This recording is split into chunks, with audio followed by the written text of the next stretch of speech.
Nah, saudara, terkait dengan hasil survei, ini ada hasil survei dari Litbang Kompas periode Mei 2023 yang menunjukkan penurunan jumlah pemilih bimbang atau undecided voter ini dibandingkan pada Januari 2023. Kita lihat saja pemilih berdasarkan pekerjaan. Jadi dari kategori pekerjaan, pemilih perempuan non pekerja mendominasi hingga hampir 70%, tepatnya ini dia 67% non pekerja. Untuk karyawan sebanyak 15% dan wirausaha atau wira swasta sebanyak 18% begitu.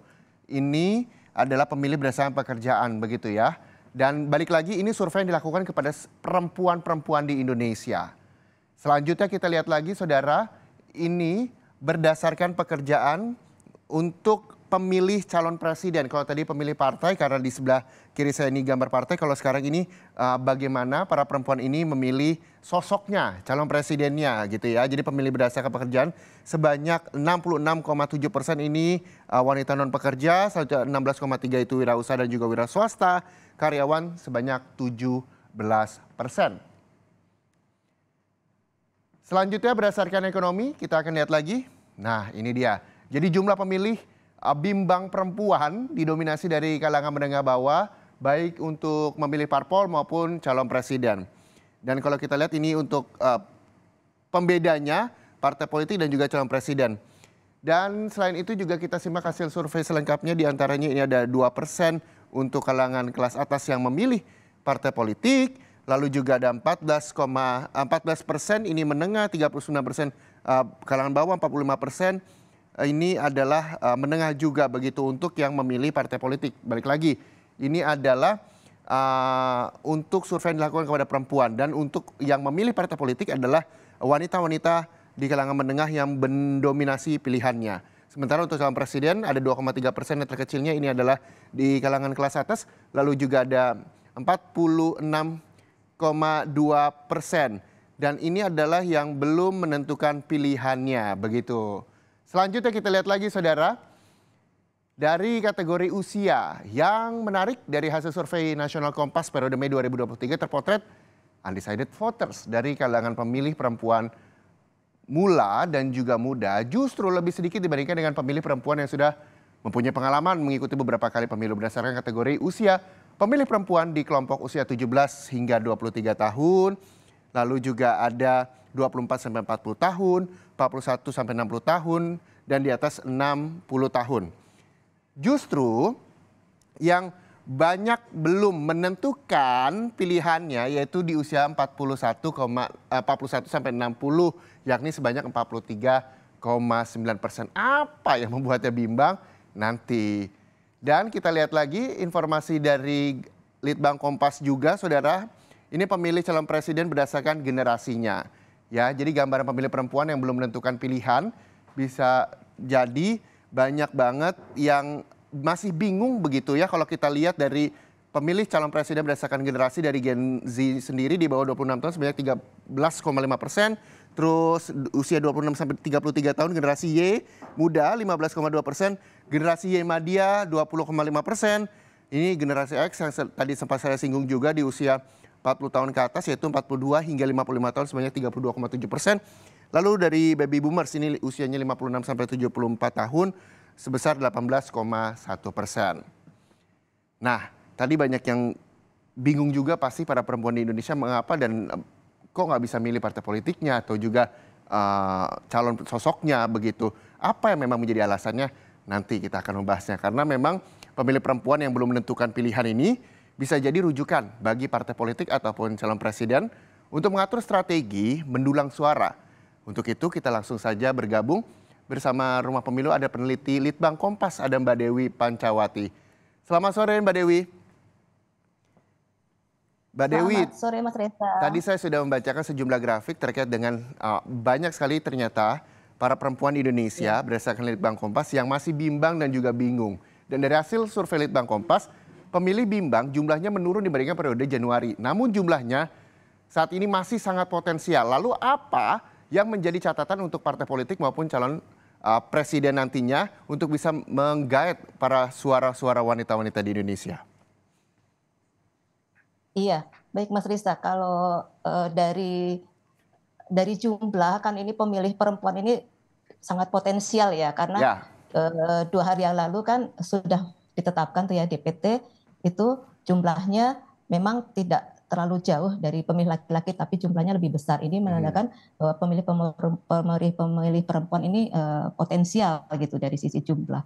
Nah, karena potensial dari sisi jumlah, melihat tadi data undecided votersnya yang ternyata eh, meskipun sudah turun gitu ya dari periode survei Januari lalu 17,1 waktu itu, kemudian sekarang turun menjadi 16,7 untuk preferensi politiknya terhadap partai politik, sedangkan untuk capres ini juga sudah turun meskipun masih di kisaran 30%. Nah, ini menandakan bahwa sebenarnya pemilih perempuan ini sudah ada perubahan ya untuk mereka menentukan pilihan politiknya begitu, tapi masih banyak juga PR atau pekerjaan rumah yang harus dilakukan oleh partai politik untuk bisa mendulang suara mereka yang potensial ini untuk bisa menambah elektabilitas suara partai ataupun capres yang akan diusung seperti itu. Nah, Ya, ini dari hasil survei ini bisa jadi rujukan ya tadi ya, mhm. dengan melihat profilnya tadi gitu Mas. Nah, dari melihat profil tadi yang secara umum itu ada di usianya, sebenarnya usia yang sudah matang ke dewasa atau tua, kemudian dari pendidikan itu mayoritas di pendidikan dasar, kemudian dari sisi ekonomi itu menengah bawah dan bawah, kemudian juga banyak di yang non pekerja Mhm. seperti itu. Nah, dan juga 30% itu berada di pedesaan, 20%-nya di perkotaan. Mhm. Itu yang terpotret dari hasil survei Litbang Kompas terakhir yang Mei lalu. Oke, Mbak Dewi, yang juga menjadi perhatian saya ini kenapa sih usia-usia wanita-wanita dewasa yang tadi kita lihat bersama dari survei Litbang Kompas usia 40 tahun ke atas untuk para wanita di Indonesia masih bimbang untuk menentukan pilihannya baik itu ke partai politik maupun calon presiden. Apa yang memang menjadi alasannya? Dari gambaran tadi ya, ada lebih banyak di pedesaan, kemudian dari usia gitu, bisa jadi karena mungkin asupan informasi terkait pemilu untuk ibu-ibu ini ya, itu mungkin kurang atau lebih tidak setinggi pemilih yang lain gitu, pemilih di usia yang lebih muda. Mungkin dari hasil survei ini juga terpantau ternyata pemilih mula dan muda itu lebih rendah undecided votersnya gitu. Bisa Oke. jadi karena kan mereka lebih masif menggunakan media sosial ya, sementara Mhm. mungkin ibu-ibu yang tadi potretnya itu non pekerja, mungkin kebanyakan ibu rumah Mhm. tangga di pedesaan tidak tidak apa namanya familiar dengan gadget mungkin, jadi eh, tidak terlalu banyak informasi terkait politik ini yang mereka dapat. Oke. Itu mungkin salah satunya ya. Sebenarnya banyak faktor sih. Eh, eh, Beberapa daerah kan juga biasanya itu faktor budaya, ketokohan seorang itu juga memengaruhi pilihan politik seorang perempuan Mhm. misalnya. Jadi ketika tokoh ini belum memberikan tanda akan kemana suaranya diberikan, itu mungkin para ibu-ibu yang tadi di kategori tadi itu juga masih ragu-ragu untuk menentukan pilihan. Oke, Mbak Dewi, Kira-kira ketika memang secara tidak langsung salah satu faktornya adalah bentuk komunikasi yang memang masih banyak belum bisa diterima oleh para emak-emak, saya sebutnya begitu di seluruh Indonesia. Lalu apa nih strategi dari partai politik atau calon presiden misalnya untuk bisa menggait suara-suara emak-emak tersebut? Iya, sebenarnya banyak, mungkin banyak pintu ya yang bisa masuk untuk mendulang suara ibu-ibu atau emak-emak tadi gitu ya. Eh, saya rasa setiap partai salah satunya mempunyai organisasi saya partai bidang perempuan gitu ya. Ini dari situ bisa bisa menjadi salah satu jalan untuk masuk, untuk memberikan pendidikan politik kepada perempuan, kemudian menjadi wadah juga untuk apa namanya rekrutmen gitu ya, aktif di partai politik. Itu bisa melalui dengan menggerakkan komunitas ibu-ibu gitu ya, bisa lewat PKK, pengajian atau lewat UMKM. eh, Banyak strategi sebenarnya yang bisa dilakukan partai politik untuk mendulang suara ibu-ibu ini gitu ya. Karena ibu-ibu ini kan sebenarnya juga aktif ya di lingkungan itu, mereka aktif, jadi mereka bisa diberikan apa namanya pendidikan politik Oke. lewat komunitas-komunitas itu.